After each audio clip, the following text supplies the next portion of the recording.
Hey everyone, welcome back to another YouTube video, and in this video I'll be showing you guys how to fix Pinterest something went wrong error. First of all, you're going to force and close the app by swiping it up from the bottom of your screen and swiping it away. Next, you're going to reopen the app to clear out temporary glitches. After that, go ahead and turn your airplane mode on and wait for 10 to 15 seconds before turning it off. Then log out and log back in.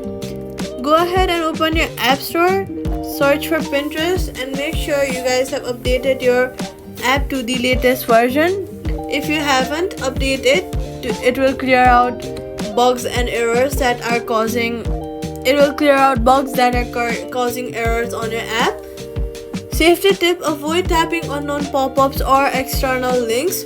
Quick fix: switch to mobile data if Wi-Fi is unstable, and that's it. Thank you guys so much for watching, and I'll see you guys in the next one. Subscribe for more quick fixes.